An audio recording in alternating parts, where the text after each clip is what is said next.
That night, at my own birthday dinner, my girlfriend looked me dead in the eyes and publicly announced she was sleeping with someone else. Her goal? To utterly humiliate me.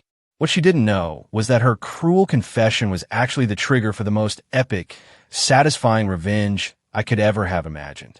I'm Hugo. I was 29, and 2 weeks before that disastrous dinner, my world felt like it was crumbling. Bianca, my girlfriend of 4 years, then 27, had no idea I'd spent 3 agonizing months preparing for her public betrayal.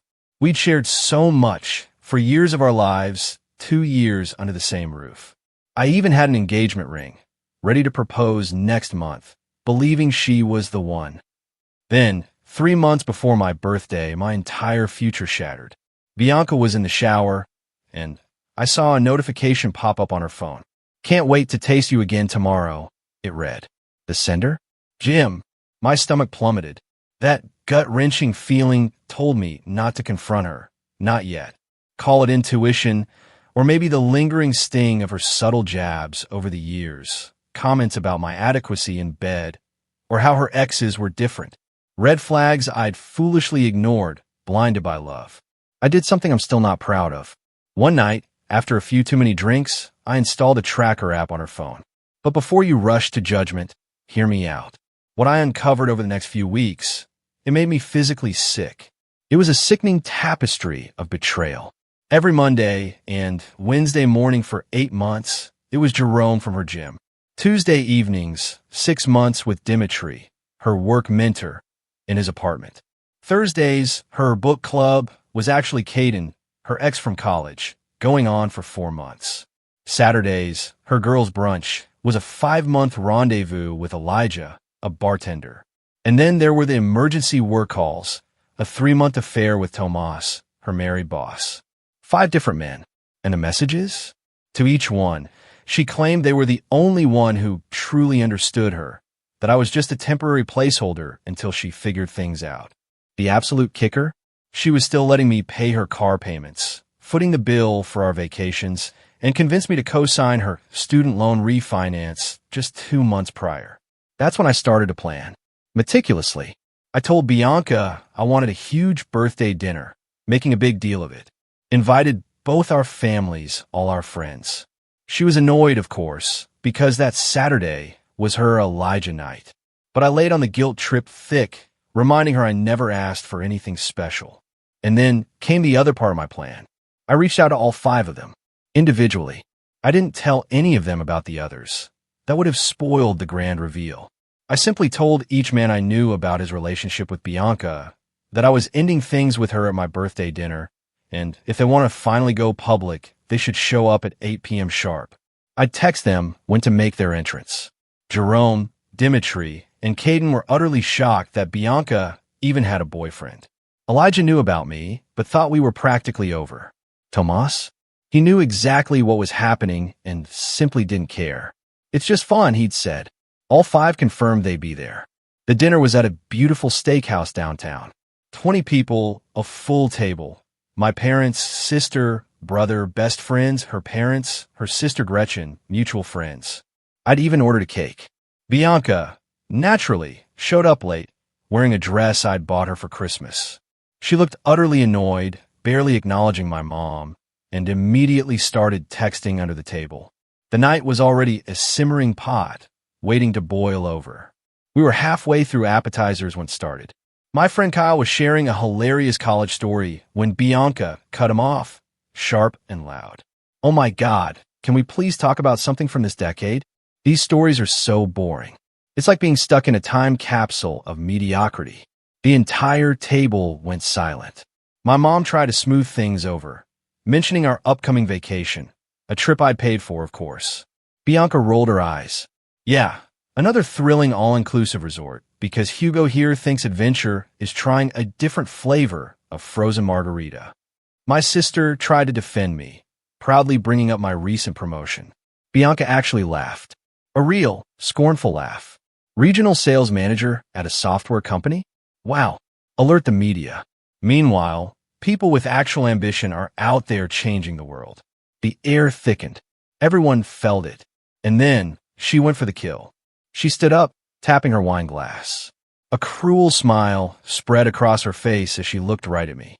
You know what? Since we're all here celebrating Hugo, let me share something. I've been thinking a lot about our relationship lately, and I've realized something important. She paused, savoring the moment. I'm sleeping with someone who can actually satisfy me. Someone who doesn't think foreplay is optional and lasting 5 minutes is an achievement. Someone who actually makes me feel something. So, happy birthday, Hugo. There's your gift. The truth. The table was utterly frozen. My mom gasped. Her dad shot up, his face a mask of fury, but somehow his anger was directed at me, like I was to blame. I took a slow sip of my water, calmly placed my napkin on the table, and stood up. So, is everyone? Bianca blinked, utterly bewildered. What? I repeated, my voice steady. I said, so is everyone. Everyone's sleeping with someone who could satisfy them. Well, multiple someones in your case. Her face went ghost white. What are you talking about? I pulled out my phone. Shall we start with Jerome from the gym? 8 months, every Monday and Wednesday morning? Or perhaps Dimitri, your mentor, who's been mentoring you in his apartment every Tuesday evening for 6 months. The silence was deafening. Bianca's mouth opened and closed, like a fish gasping for air. Wait, there's more. Caden, your ex, every Thursday at book club. Elijah, the bartender, for your Saturday brunches, 5 months now. And let's not forget Tomas, your married boss, who you've been meeting during those emergency work calls for 3 months. Her sister Gretchen shot up. You're lying. You're just trying to. I cut her off, glancing at my watch. Am I? It's 8 p.m. They should all be here right about now. If you're still with me, riding this roller coaster of betrayal and revenge, do me a huge favor and hit that subscribe button. You won't want to miss the wild twists yet to come. And just as the words left my mouth, the door to our private dining room swung open. Jerome walked in first, holding flowers, wearing his best shirt. His muscled frame looked utterly bewildered at the sight of our huge table. Bianca, he stammered, you said you were ending things with your roommate tonight? Roommate, her dad roared. Before anyone could process that, Dimitri entered, also carrying flowers, roses a nice touch. This middle-aged man in an expensive suit nervously scanned the room. Bianca, darling, I got your text about finally leaving your brother. Brother? My mom and her mom shrieked in unison. Caden stumbled in next, already clearly drunk. Yo, B, ready to stop pretending with that gay friend of yours. Then Elijah appeared, leather jacket, motorcycle helmet tucked under his arm. Babe, we doing this or what? I got the champagne you asked for to celebrate dumping that loser roommate. Finally, Tomas strolled in, the only one who looked completely unbothered. He took in the scene. Well, this is awkward. The 5 men stood there, slowly, agonizingly realizing what was happening as their eyes met. Bianca looked like she was about to vomit. Surprise, I said. Gentlemen, meet each other. You've all been sharing something special. Jerome dropped his flowers. What the hell is this? Dimitri whirled on Bianca. You said you were single. You told me you were in a loveless, arranged engagement. Caden shouted. Elijah just started laughing, a maniacal, giddy sound. Oh man, this is beautiful. Tomas, ever the pragmatist, shrugged and slid into an empty chair. Anyone mind if I order? The salmon in here is excellent. Bianca finally found her voice, a strained whisper. Hugo, you track me. You spied on me. No, sweetheart, I replied. You left your phone notifications on. After that, you were surprisingly sloppy. 5 different guys? Really? How did you even manage the scheduling? Her mom began to cry. Her dad was purple with rage, still somehow, incredibly, fixated on me. Gretchen was frantically texting, no doubt trying to do damage control on social media. Jerome stepped forward, his anger now palpable. You knew for 3 months and didn't say anything. Why would I? I shot back. She was going to humiliate me publicly anyway. Might as well return the favor. Dimitri pulled out his phone. I need to call my lawyer. She said she was single. I left my fiancé for her. You what? Bianca shrieked. You said you were divorced. And you said you lived alone. Jerome countered, I helped you pick out furniture for your apartment. My sister, bless her heart, had started recording the whole thing. I didn't stop her. Caden stumbled toward Bianca, his voice thick with drunken despair. Was any of it real? You said I was your soulmate. She said that to me, too. Elijah chimed in, still finding this whole spectacle endlessly entertaining. She says that to everyone, Tomas commented, flagging down a waiter. It's kind of her thing. Can I get the salmon medium rare with the asparagus? As for the restaurant staff, they were so captivated by the unfolding drama that they actually comped our entire meal. Said it was the most entertaining evening they'd had in years. It's been 2 weeks, and the fallout has been utterly insane. First, the immediate aftermath. Bianca tried to storm out, but then realized I'd driven us. She had to call an Uber, enduring the stares of all 5 guys. Jerome and Caden nearly came to blows in the parking lot. Dimitri was glued to his lawyer on the phone. Elijah, bless his opportunistic heart, actually hit on my sister. She politely turned him down, but kept his number. And Tomas? He finished his entire meal, even ordered dessert. Absolute legend. That night, Bianca's parents made her move back home. Her dad called me the next morning, utterly mortified, to apologize and thank me for exposing her true nature. Her mom, bless her delusional heart, still somehow thinks I'm to blame because I should have been enough for her. Sure, lady, but here's where Bianca's entitlement went into overdrive. Date 2.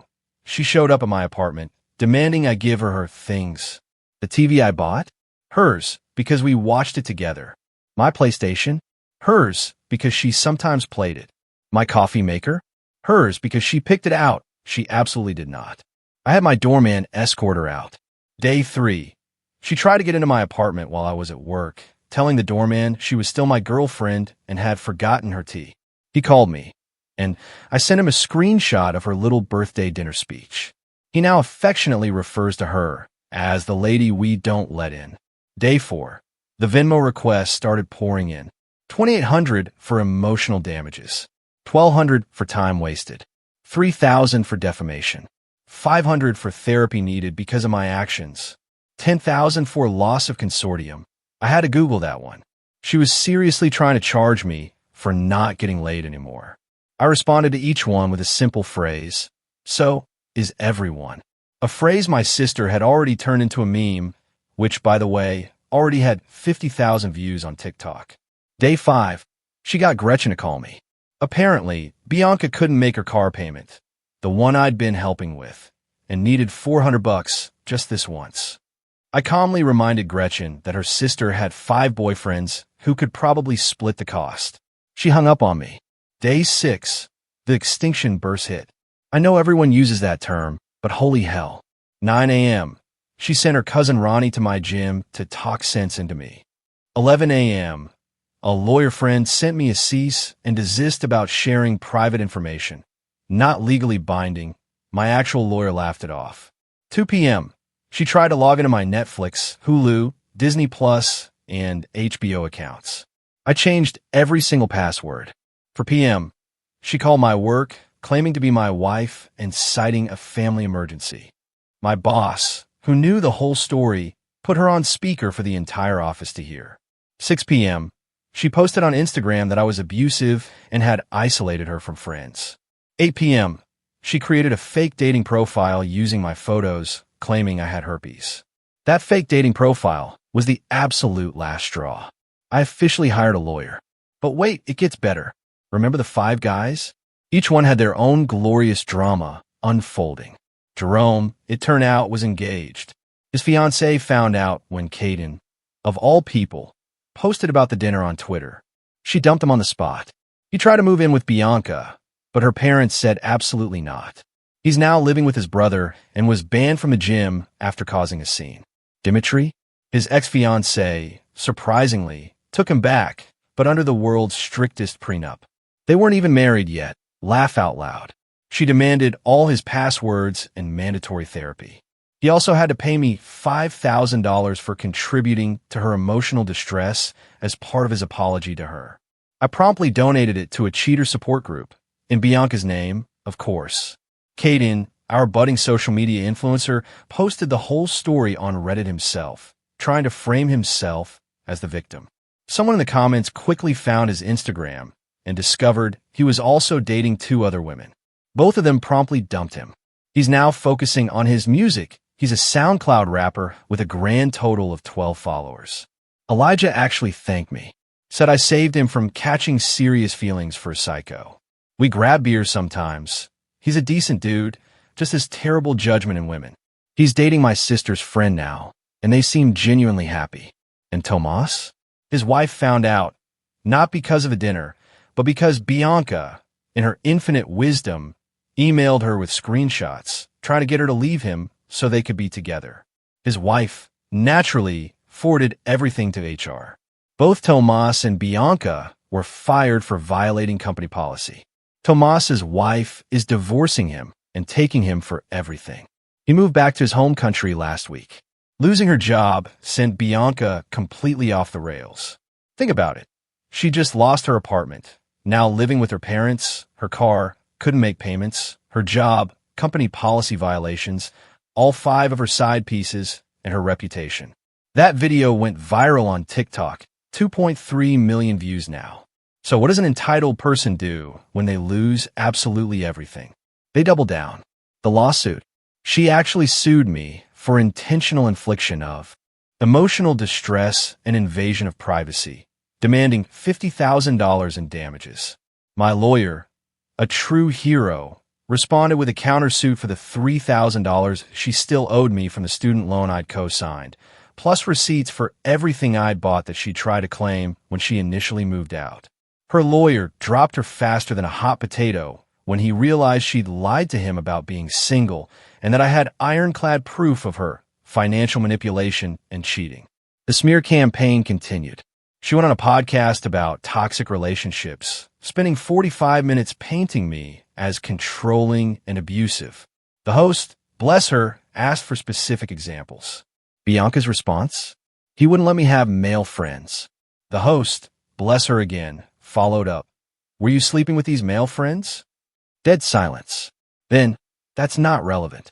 The episode was deleted, but someone, of course, saved it, and it became another meme. The family drama? Her parents split up. Her dad discovered her mom had been covering for Bianca the entire time, even providing alibis. Turns out mom knew about at least 3 of the affairs and was actively helping her hide them because Bianca deserved to explore her options. Her dad filed for divorce and actually called me to apologize again and thank me for opening his eyes to both of them. And then, the new boyfriend. This is, without a doubt, the absolute best part. A week after losing her job, Bianca started dating some crypto bro named Constantine she met on an app. She posted constantly about how he was a real man who knew her worth. She moved in with him after knowing him for 5 days. Plot twist. Constantine wasn't a crypto millionaire. He was running a pyramid scheme selling investment courses. He got arrested yesterday for fraud. Bianca is now homeless again because the apartment was a rental he hadn't paid for in 3 months. It's been 6 weeks since the birthday dinner. Here's where everyone ultimately ended up. After Constantine's arrest, Bianca tried reaching out to all 5 original guys. They all blocked her. Then, she tried to come back to me with a long, rambling letter about how she realized what she lost and how I was the only one who truly loved her. The letter contained 0 actual apologies, multiple thinly veiled references to needing a place to stay, a request to start fresh, a mention that she was willing to forgive me for humiliating her, and, of course, her new Cash App username. I sent back a one-word response. No. She's now living with her mom in a studio apartment, working at a call center. Her dad got the house in the divorce. She still owes me that $3,000 from the student loan, but my lawyer says it's probably not worth pursuing. As for the 5 guys, Jerome is living with his brother, single, and in therapy. Dimitri married his ex-fiancée under the world's strictest prenup. Caden is still making terrible music, now with songs about the entire experience. His SoundCloud rapper name is C Damage, and his new track, 5 Guys, 1 Girl, is exactly as terrible as you'd imagine, with maybe 47 plays, mostly from people who followed this saga. Elijah is happy with my sister's friend and comes to game night. He's a good guy. Tomas is divorced, deported, and supposedly teaching English abroad. Her family? Her parents are divorced. Gretchen still defends her sister, but she admitted to my sister that she finally understands why I did what I did. Her mom even tried to date one of Bianca's other exes, not one of the 5, and he turned her down. And me? I'm doing great. The viral video actually helped my career in a weird way. My company loves that I can think strategically under pressure and manage complex situations. I got another promotion and a raise. I started dating Harmony, a wonderful woman I met at a friend's baby shower. She thinks the whole story is hilarious, but also, understandably, a little concerning. Fair point. We're taking things slow, and I'm in therapy to deal with some lingering trust issues. Imagine that. The engagement ring? I returned it and used the money for a solo trip to Japan. Best decision ever. Yesterday, Bianca sent one final text from her mom's phone. I know you hate me, but I wanted you to know that what we had was real. You were the only stable thing in my life, and I threw it away for excitement. I know I hurt you, but you hurt me worse. We're even now. I hope someday you can forgive me, and maybe we can be friends. P.S. Can you please take my name off that student loan? It's affecting my credit. I didn't respond, but I did laugh. We're even now. She cheated with 5 different men for months, humiliated me publicly, tried to destroy my reputation, and somehow, we're even. And the student loan? Yeah, her name is staying on that. Actions meet consequences. And just recently, I found out Bianca even made a TikTok about being a victim of narcissistic abuse. The top comment? You guessed it. So is everyone. To everyone who followed this wild ride, thank you. Your comments kept me sane. To anyone dealing with a cheater, you deserve better. Don't be afraid to stand up for yourself. And to Bianca, if you're reading this, and knowing you, you probably are, so is everyone is now my Wi-Fi password. Just thought you should know. It's been an unbelievable journey.